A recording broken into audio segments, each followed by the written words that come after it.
नमस्कार दोस्तों, एक बार फिर से आपका स्वागत है हमारे Hindi news channel news 555 days में। दोस्तों, जैसा कि आप देख रहे हैं कि आज भारत पूरे विश्व की अगुवाई कर रहा है और G20 जैसे देशों की अध्यक्षता कर रहा है। वहीं एक तरफ देखा जाए तो भारत की बाहरी साख तो ठीक हो ही रही है, अंदरूनी तौर पे भी भारत अपने आप को अब मजबूत बना रहा है और बहुत सारी बाहरी कंपनियां और विदेशी कंपनियां भारत में निवेश करने को तैयार है। और यहाँ तक कि सबसे विकासशील देशों में गिने जाने वाले चाइना की प्रतिद्वंदिता अब भारत मैन्युफैक्चरिंग में भी करने को तैयार है। तो वहीं दूसरी तरफ भाजपा ने, भारतीय कम्युनिस्ट पार्टी ने भी अपनी मांगों को सरकार के सामने रखा और सरकार के नीतियों के खिलाफ उन्होंने लोगों के सामने अपने कुछ तथ्य रखे हैं। आइए हम आपको दिखाते हैं। सबसे पहले आपको बता दूं कि भारतीय कम्युनिस्ट पार्टी ने बिहिया प्रखंड कार्यालय में व्याप्त भ्रष्टाचार पर एक दिवसीय धरना दिया।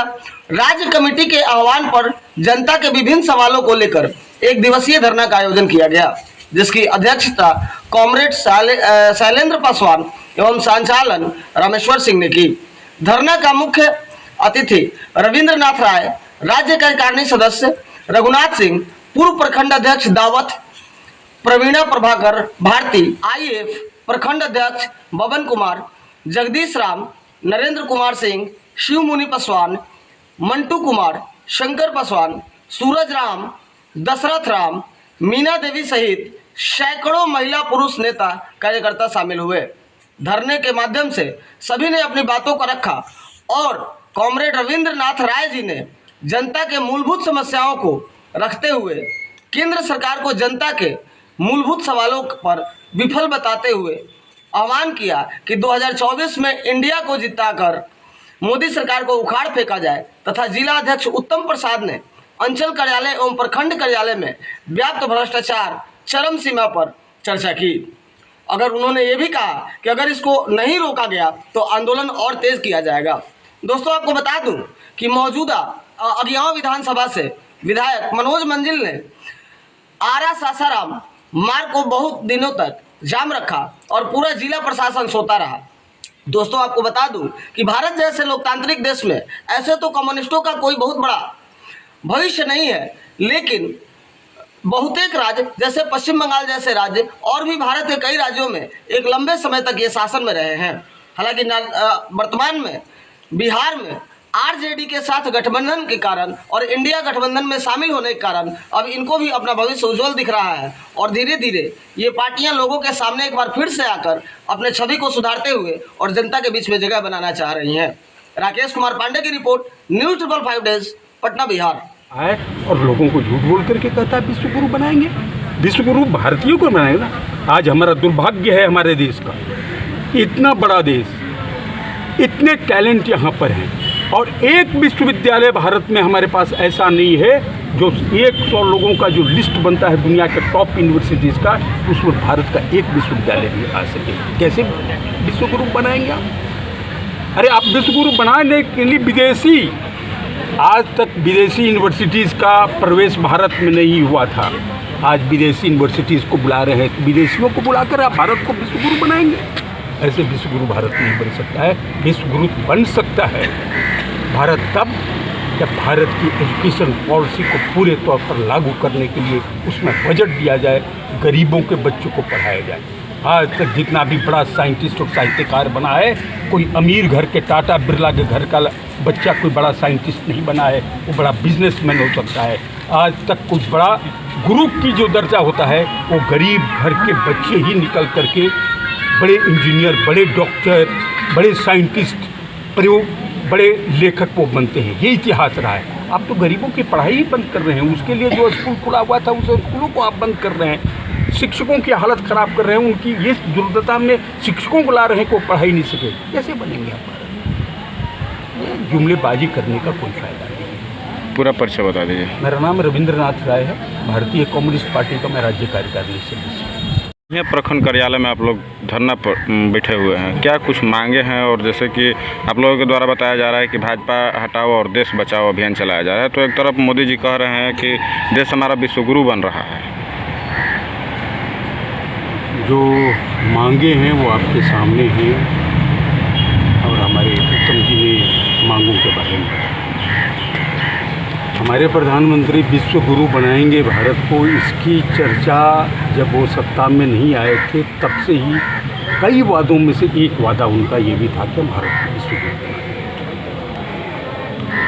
हमारा दुर्भाग्य है, और ये कहते हुए हमें एक भारतीय होने के नाते थोड़ी शर्म भी आती है बोलते हुए, क्योंकि मैं भी एक भारतीय हूँ और भारतीय होने के नाते, यहाँ के नागरिक होने के नाते महामहिम मोदी जी जो प्रधानमंत्री बने हैं वो हमारे भी प्रधानमंत्री हैं। लेकिन हमको ये कहते हुए बड़ी तकलीफ़ होती है कि भारत जैसे विशाल और महान देश का प्रधानमंत्री बेशर्मी के साथ जब झूठ बोलता है, तो अपने ही प्रधानमंत्री को झूठा प्रधानमंत्री कहना एक भारतीय होने के नाते बड़ी तकलीफ देता है। ये कहते हैं विश्व गुरु बनाएंगे भारत को। कौन कहता है? मोदी कहते हैं। वो मोदी जो अपने सर्टिफिकेट के बारे में कि वो बीए पास हैं कि एमए पास हैं कि अनपढ़ हैं, इसके बारे में ही क्लियर नहीं है। पहले कहते थे मैं तो अनपढ़ हूँ, मैं पढ़ाई नहीं लिखा नहीं हूँ, मैं तो बचपन में ही जो है वो झोला लेकर के फ़कीर बन गया और 33 साल तक भीख मांग मांग करके जो है वो अपना जीवन यापन किया और भूल गया अपनी बात को। उसके बाद कहे कि मैंने बी पास किया, मैंने एमए पास किया, मैं दिल्ली यूनिवर्सिटी से पढ़ा, और लोगों ने कहा ज़रा सर्टिफिकेट दिखा दीजिए। नहीं, सर्टिफिकेट नहीं। लेकिन मोदी जी का कहना है कि गरीबों को ये विश्व गुरु भारत जिसकी बात कहते हैं, भारत के अंदर में इसकी पूरी संभावना थी और आज भी है।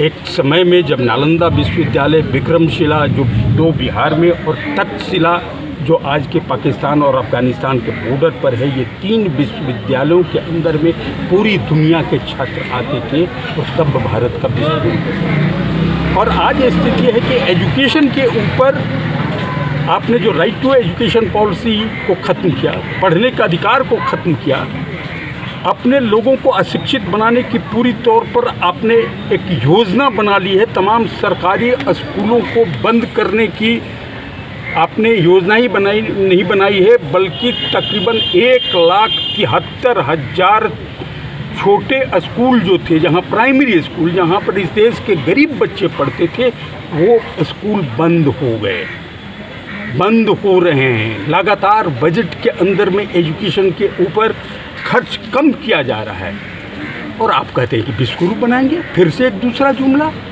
देश के लोगों को धोखा देते रहे रोजगार के नाम पर, अब शिक्षा के नाम पर, और बढ़िया बढ़िया स्लोगन कि हम विश्व गुरु बनाएंगे। लिखने पर धरना प्रदर्शन पे आप लोग बैठे हुए हैं, 1 दिवसीय धरना है। धरना का मुख्य उद्देश्य क्या है? धरना का भारतीय कम्युनिस्ट पार्टी ने राज्यव्यापी आह्वान के तहत आज हम लोग ये धरना दे रहे हैं।